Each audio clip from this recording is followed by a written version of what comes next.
Alléluia, on va lire ce texte de Matthieu 23 qui nous dit, Matthieu 23, 5,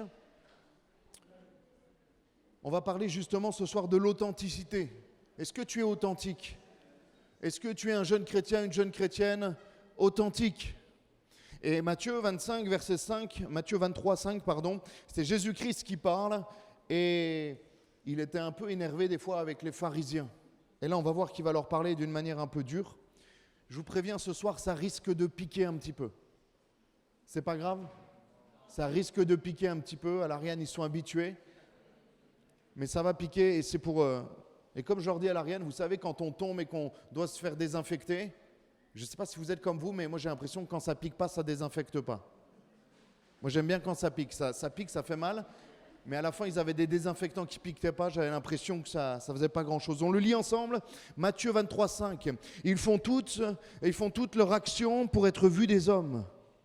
Ainsi, ils portent de larges phylactères, c'est des choses spirituelles pour les Juifs à l'époque, des ficelles qu'il y a là sur le long de leur robe, et ils ont de longues franges à leurs vêtements, et ils aiment la première place dans les festins et les premiers sièges dans les synagogues. Ils aiment à être salués dans les places publiques et à être appelés par les hommes rabbi, rabbi qui veut dire maître. Le plus grand parmi vous sera votre serviteur. Quiconque s'élèvera sera abaissé, et quiconque s'abaissera sera élevé. Malheur à vous, scribes et pharisiens, hypocrites, parce que vous fermez aux hommes le royaume des cieux, vous n'y entrez pas vous-même, et vous n'y laissez pas entrer ceux qui veulent y entrer. Malheur à vous, scribes et pharisiens hypocrites, parce que vous dévorez les maisons des veuves et que vous faites pour l'apparence de longues prières, à cause que cela vous serez jugés plus sévèrement. Et plusieurs... Je suis à l'aise d'en parler parce que ça a été mon cas pendant plusieurs années. Peut-être plusieurs d'entre nous ce soir ne sont pas totalement certifiés, ne sont pas totalement de véritables chrétiens, ne sont pas véritablement nés de nouveau. Quand est-ce que j'ai cette question qui est un peu directe, un peu raide pour certains, mais quand est-ce que tu vas naître de nouveau, véritablement ? Et il y a une différence entre se dire chrétien, il y a une différence entre venir à l'église, il y a une différence entre avoir une Bible à la maison et être un véritable chrétien, né de nouveau. Un véritable chrétien certifié de Jésus qui a la marque du Saint-Esprit sur son cœur. Malheur à vous, verset 13, malheur à vous scribes et pharisiens, qui à l'époque étaient des religieux. Des gens qui connaissaient la parole, qui connaissaient la Torah, qui connaissaient les textes hébraïques, les textes de Dieu, ils savaient toutes ces choses. Mais il va leur dire, malheur à vous, pharisiens, hypocrites. C'est fort comme mot, hypocrite. Ça doit être violent encore plus quand c'est le Seigneur Jésus qui le dit. Parce que vous fermez aux hommes le royaume des cieux, vous n'y entrez pas vous-même. Le mot hypocrite, à ce moment-là, il veut dire un interprète, un acteur, un joueur de théâtre, celui qui dissimule. Un acteur, un joueur de théâtre. Et Jésus leur dit ça aux plus spirituels de Jérusalem, d'Israël à ce moment-là. Il leur dit, mais vous êtes des hypocrites, vous êtes des acteurs, vous êtes des joueurs de théâtre, vous dissimulez quelque chose, vous n'êtes pas de vrais spirituels, de vrais enfants de Dieu. Et il va même plus loin. Il s'adresse à des religieux, il s'adresse à des responsables, et il va les traiter d'acteurs, de comédiens et d'hypocrites. Et ça, là, ça va encore plus loin. Il leur dit pas juste vous faites semblant, mais il va leur dire vous n'êtes pas sauvés. C'est ce qu'il vient de leur dire. Si on le lit ensemble, vous n'y entrez pas vous-même dans le royaume des cieux. Il va dire à ceux qui sont le plus spirituels, ceux qui savent le mieux la parole, ceux qui sont responsables même dans l'église. Vous êtes des hypocrites et vous n'êtes pas sauvés vous-même. Et vous perdez les autres. Et j'aimerais te dire, est-ce que tu es sûr d'être enfant de Dieu ce soir? Non pas que j'ai envie de te mettre le doute, mais est-ce que tu es sûr de ne pas te faire traiter d'hypocrite de la part du Seigneur? Et je suis à l'aise de vous en parler parce que pendant des années, j'ai été hypocrite. Je jouais aux chrétiens, mais je n'étais pas certifié de l'approbation de Dieu parce que j'étais encore dans le péché. Et ça va encore plus loin, il va leur parler, il va continuer, il va répéter ce mot hypocrite. Et combien de fois on a prié, on voulait... Combien de fois, je vais prendre mon exemple. J'ai prié à haute voix dans l'église et en réfléchissant plus à ce que j'allais dire pour impressionner les gens, plutôt que prier pour Dieu lui-même. Combien de fois on a fait genre qu'on était à fond avec le Seigneur, alors qu'on ne priait même pas, on n'a jamais ouvert la Bible de la semaine. Et on a joué au spirituel, on a joué au TTS, on était choqués quand on a appris qu'un frère ou une sœur faisait telle ou telle chose, mais nous on a fait bien pire. Combien de fois on a été comme hypocrites devant le Seigneur? Combien de fois on a chanté de tout notre cœur le dimanche matin et la semaine on faisait n'importe quoi, on regardait n'importe quoi et on faisait également n'importe quoi. Combien de fois on a été hypocrites? Et le Seigneur peut-être dit à quelqu'un ce soir, et je vous avais dit que ça piquait, et c'est volontaire, et je crois que le Seigneur veut nous percuter dans cette rentrée. Combien de fois le Seigneur, ou peut-être que le Seigneur veut dire à une ou plusieurs personnes ce soir, hypocrite. Hypocrite. Parce que moi j'ai été le capitaine. Dans l'équipe des hypocrites, j'étais capitaine, j'étais numéro 10, j'étais meneur de jeu. Je sais de quoi je parle. Et c'est pour ça que je suis à l'aise d'en parler ce soir. Il y a des fois où j'étais tellement bourré le samedi soir. Et pourtant, j'allais à l'église le lendemain. Pourtant, j'étais même baptisé. Pourtant, j'étais même au service dans l'église. Il y a des moments donnés où il voulait vraiment que je serve. J'étais même des fois responsable dans certains domaines. Et le soir, le samedi soir, je sortais, je buvais jusqu'à plus me souvenir de certaines choses. Et j'allais le dimanche matin, je mettais une belle chemise. Et on était en route de montagne en Haute-Savoie, 45 minutes. Et j'ouvrais la fenêtre pour ne pas vomir dans la voiture tellement j'étais encore bourré de la veille. Hypocrite. Il y en a, ils m'ont regardé comme s'ils étaient archi... C'est normal que vous soyez choqués. Mais combien d'entre nous sommes peut-être dans cette étape-là? Combien d'entre nous sommes encore comme moi je l'étais, un hypocrite? Peut-être pas sur ce point-là, mais sur d'autres choses. Peut-être pas sur ce point-là, mais sur d'autres choses. Et je mettais ma chemise. Et arrivé à l'église, même, des fois, souvent, j'allais aux toilettes et je me rafraîchissais la tête pour comprendre ce qu'il fallait dire. J'avais peur de faire la bise aux mamies, qu'elles sentent encore l'alcool de la veille. Et j'étais là et je faisais le spirituel. Je me souviens, il y a une mamie, Madame Grange. Oh, petite mamie, elle est incroyable. Et je ressemblais à son petit-fils. Et elle disait, oh, elle me faisait la bise. Et, vous savez, la bise comme les mamies, c'est sur le côté là. Vraiment, elle fait la bise avec la bouche sur la joue. Si les deux ont fait comme ça, on s'embrasse, Madame Grange. Calmez-vous. Elle me fait la bise comme ça et elle me prenait la joue. Elle me dit, oh, qu'est-ce qui ressemble à mon petit-fils? Mais mon petit-fils, il n'est pas sauvé. Mon petit-fils, il est dans le monde. Et moi, je faisais, ah oui. Mais dans ma tête, je me suis dit, Madame Grange, si tu savais, Madame Grange, j'étais le pire des hypocrites. Jérémie 24, verset 7 nous dit, je leur donnerai un cœur pour qu'ils connaissent que je suis l'Éternel. Ils seront mon peuple et je serai leur Dieu. Si ils reviennent à moi de tout leur cœur. S'ils reviennent à moi de tout leur cœur. Et c'est pour ça qu'on a choisi ce thème cette année, retour à l'essentiel, qu'on arrête d'être une jeunesse hypocrite, qu'on arrête d'être une jeunesse qui fait n'importe quoi la semaine et qui loue le Seigneur de tout son cœur le dimanche, mais qui est comme tiraillée à l'intérieur. Et laisse-moi te dire que cette situation, c'est la pire que tu peux avoir. Et on va le voir juste après. Plaire à Dieu plutôt qu'aux hommes. Mais certains d'entre nous, certains dont moi à cette époque, je préférais plaire aux hommes plutôt qu'à Dieu. On voit Nicodème qui lui était un pharisien mais qui voulait comprendre. Jean 3 verset 1, mais il y eut un homme d'entre les pharisiens nommé Nicodème, un chef des Juifs, qui vint lui auprès de Jésus de nuit et lui dit, Rabbi, nous savons que tu es docteur. Et on avance un peu, verset 3, Jésus lui répondit, en vérité, je te le dis, si un homme ne naît de nouveau, il ne peut voir le royaume de Dieu. Nicodème lui dit, comment un homme peut naître quand il est vieux? Peut-il rentrer dans le sein de sa mère et naître de nouveau?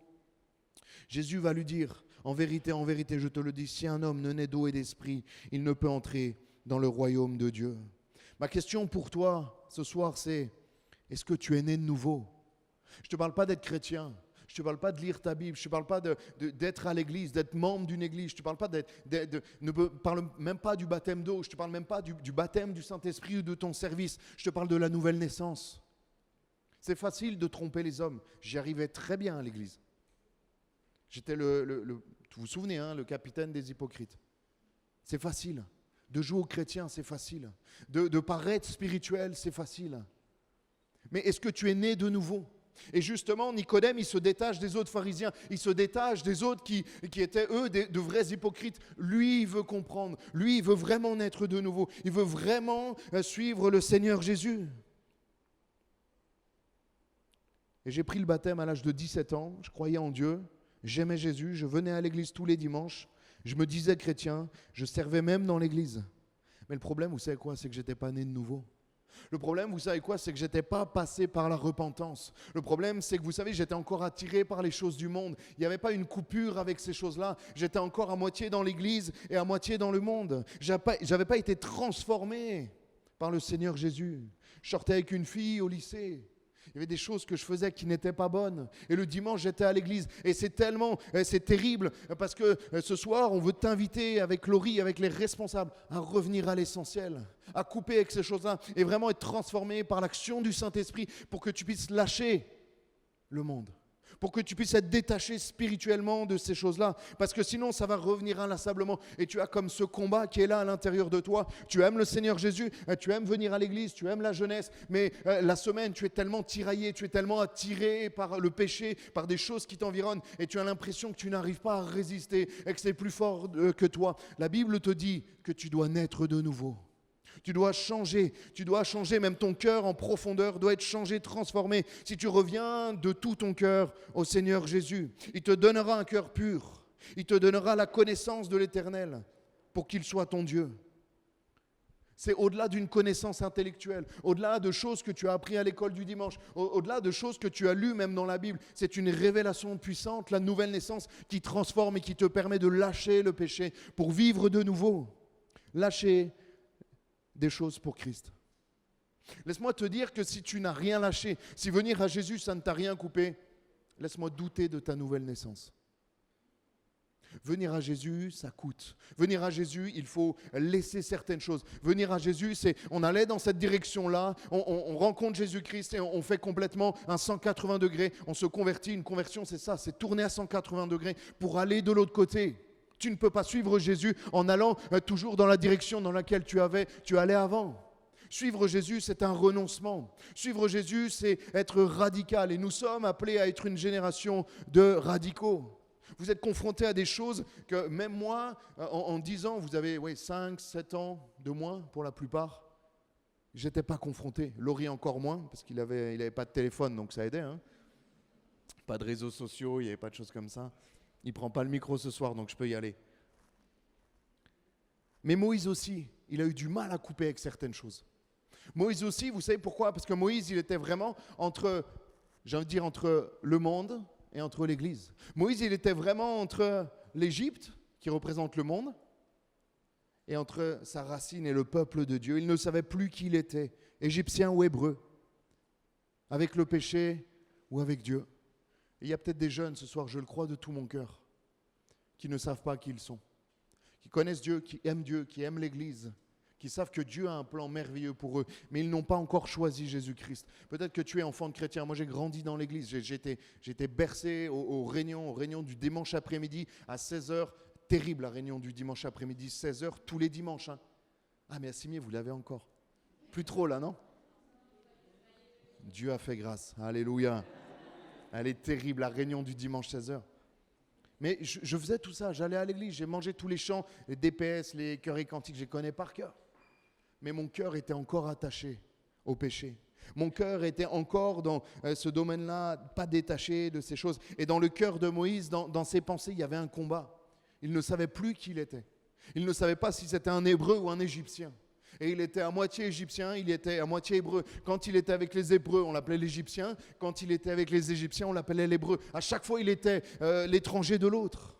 Et c'est le cas de plusieurs ce soir. Quand tu es dans le péché, quand tu sors, quand tu es en soirée, c'était mon cas. Quand tu fais des choses qui déplaisent à Dieu, tu es mal parce que tu sais que Dieu n'aime pas ça et que ce n'est pas ta place. Et quand tu es à un moment comme celui-là dans la présence de Dieu, des fois tu te rappelles de ton péché de la semaine. Tu te rappelles de là où tu as été et où tu ne devais pas aller. Tu te rappelles de ce que tu as fait, de ce que tu as regardé, de ce que tu as lu, de ce que tu as dit, de ce que tu as entendu et que tu n'aurais pas dû faire. Et tu es complètement tiraillé. Tu es complètement entre deux mondes, entre deux chaises. Et laisse-moi te dire que c'est la pire des situations. La Bible nous dit, Apocalypse, que celui qui est souillé se souille encore et que le juste pratique encore la justice et que celui qui est saint se sanctifie encore. Laisse-moi te dire que tu es dans la pire des situations si tu es dans celle-là. Parce que tu n'es ni avec Dieu, ni dans le monde. Parce que moi, tous mes meilleurs amis, ils sont dans le monde et ils ont quelques plaisirs. On parle des plaisirs du monde. Il y a quand même des plaisirs, ils sont passagers, à la fin il faut payer l'addition assez cher quand même parce que c'est l'éternité en enfer. Mais au moins pendant la terre, ils profitent de certaines choses. Ils jouissent de certains plaisirs, ça on ne va pas dire le contraire. Mais toi tu es ni avec les plaisirs du monde et ni dans les plans de Dieu qu'il a pour toi. C'est pour ça que la Bible nous dit de ne pas être froid ou bouillant, de ne pas être tiède, mais d'être froid ou bouillant. Et ce soir, je vais te demander, et on va prendre un temps après pour prier, pour que tu puisses choisir, pour que tu puisses te positionner, pour que tu puisses arrêter de faire semblant. Et c'est particulier, peut-être qu'aucun pasteur ne vous a jamais dit ça et ne dira jamais ça, mais tu serais même mieux dans le monde à profiter. Tu vas payer cher, hein, c'est l'éternité sans Jésus. Hein. Mais là, tu es dans la pire des situations. Et moi, bien sûr, je t'encourage à venir à Jésus. Parce que c'est la pire des situations. Si tu te mets entre deux chaises, là, ce n'est pas confortable. Personne ne s'est assis entre deux chaises ce soir. Et le Seigneur te dit de choisir. La Bible nous dit, choisis la vie afin que tu vives. Tu ne peux pas être un enfant de Dieu si tu n'as rien lâché, si ça ne t'a pas coûté. Moïse a dû lâcher. Moïse a dû lâcher le luxe de l'Égypte, le luxe du palais de Pharaon, tous les vêtements, toutes les nourritures, les logements prestigieux, tout ce qu'il y avait dans le luxe, dans vraiment des choses merveilleuses humainement. Il a dû lâcher ces choses-là. Il va en parler même à un moment donné.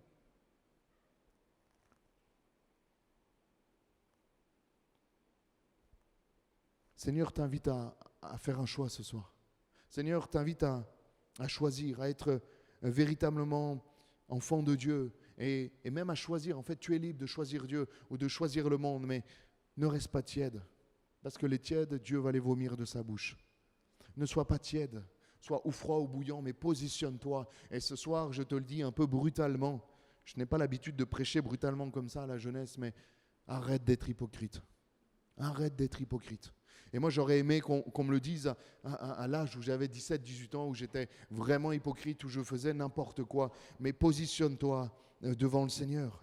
Il va leur dire aux pharisiens hypocrites, il va reprendre ce texte une deuxième fois au verset 14. « Malheur à vous, scribes et pharisiens, parce que vous dévorez les maisons des veuves et que vous faites pour l'apparence de longues prières. À cause de cela, vous serez jugés plus sévèrement. » Et c'est pour ça que cette année, on doit revenir à l'authenticité. Je ne te demande pas de jouer au très très spirituel. Ceux qui jouent au trop spirituel, souvent c'est que ça cache quelque chose et généralement on apprend des dingueries derrière.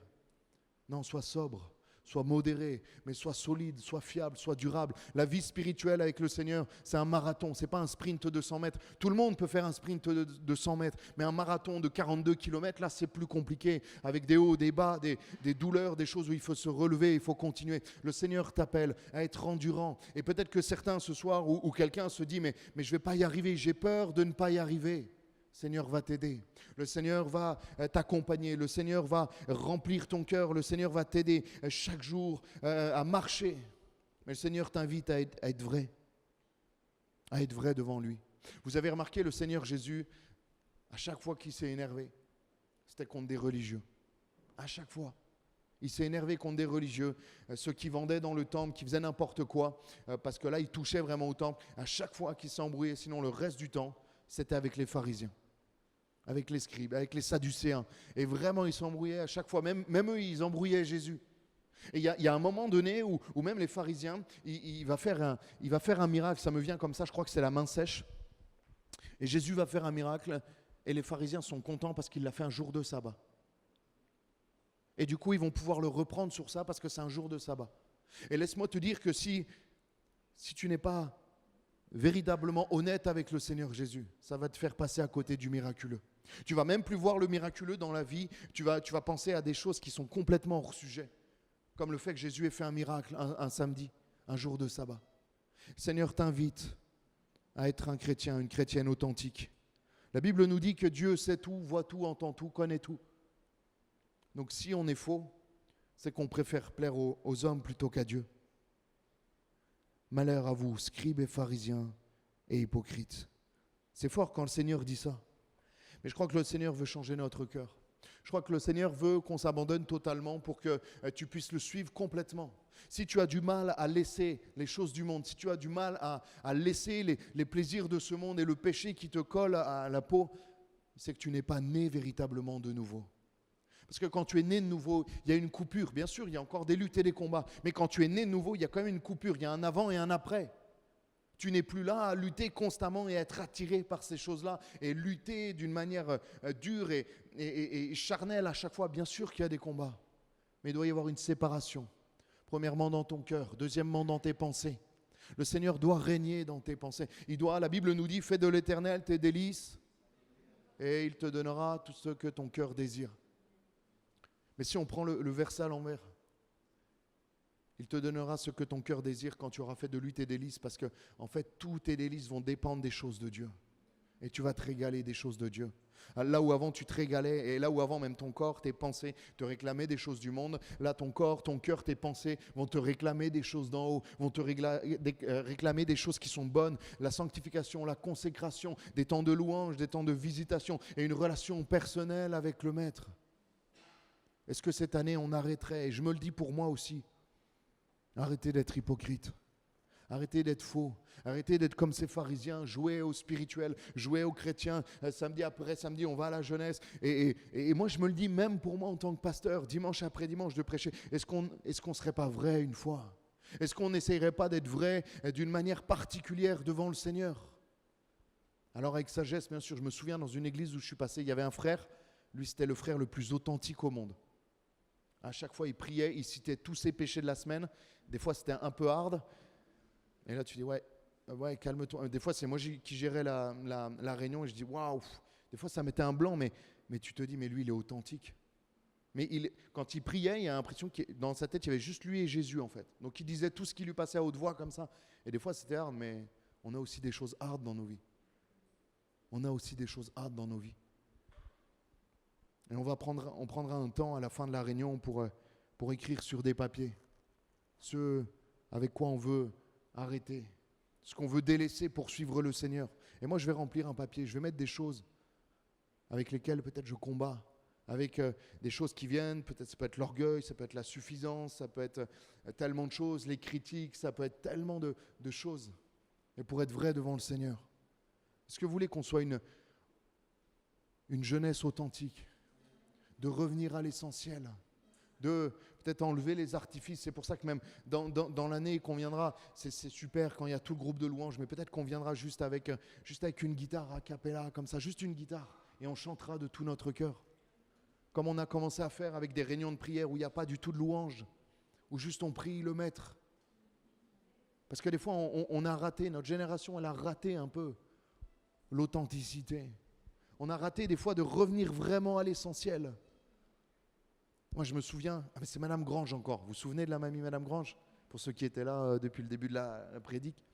Elle me disait, j'aime bien parler avec les anciens, elle me disait, on sortait de l'usine pendant des années et des années. On allait dans l'appartement d'une sœur, on était 3-4 sœurs. Et en fait, leur temps de repas, elle ne le prenait pas, souvent. Et elle se mettait à genoux, elle priait.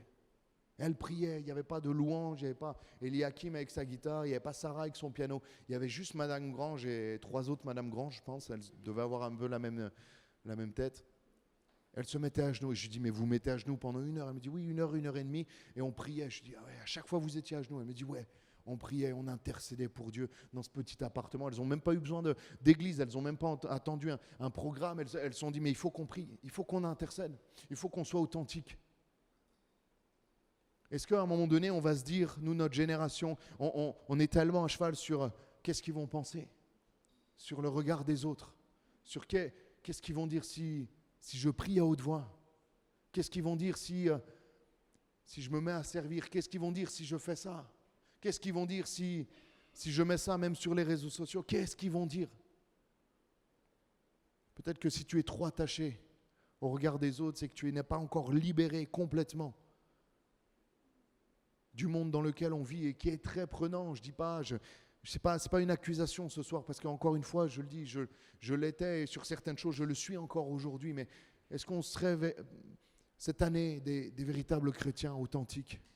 Non pas juste des jeunes baptisés, non pas juste des jeunes même baptisés du Saint-Esprit, servant dans l'Église, venant à l'Église, mais de véritables disciples de Jésus-Christ, avec un cœur transformé, avec un entendement, des pensées renouvelées en Jésus-Christ. Alléluia. Est-ce que ça vous dit comme programme? Ça me va parce que sinon, il faut que je trouve un autre thème. Et puis, être une jeunesse authentique. En tant que responsable, il n'y a pas un plus beau compliment. Si les autres disaient de la jeunesse de Nice, c'est une jeunesse authentique. C'est une jeunesse qui aime le Seigneur. C'est un cœur sincère. Je crois que, et je vais finir par ça, je vais après demander à Laurie peut-être de distribuer, Laurie et Jen, peut-être les papiers. Mais je crois que l'authenticité, c'est la plus grande qualité avec le Seigneur. Je crois que l'hypocrisie, et je vais expliquer ce que je dis, mais c'est le plus grand des péchés devant Dieu. Vous savez pourquoi? Parce que Dieu ne peut pas agir avec un hypocrite. Vous avez remarqué, quand Jésus était avec la femme adultère, il s'est mis à terre à genoux, il lui a parlé, il a écrit dans le sable, on ne sait pas ce qu'il a écrit, mais il y avait quelque chose de... Il en a pris soin, il l'a aimé, la femme samaritaine, il l'a aimé, on sent de l'amour quand il y a de l'échange comme ça. Avec les pharisiens, il était un peu plus agressif quand même. Et c'est ça qui est hallucinant, parce que je me dis que le Seigneur, l'hypocrite, il ne peut rien faire pour lui. Parce que l'hypocrite, il n'a pas besoin du Seigneur Jésus. L'hypocrite, il se dit, mais moi, je n'ai pas besoin. Moi, c'est bon, moi, je suis suffisant. Moi, c'est bon, je n'ai pas besoin. Mais celui qui est véritablement authentique, lui, il reconnaît ses faiblesses. Il reconnaît qu'il est pécheur et privé de la grâce de Dieu.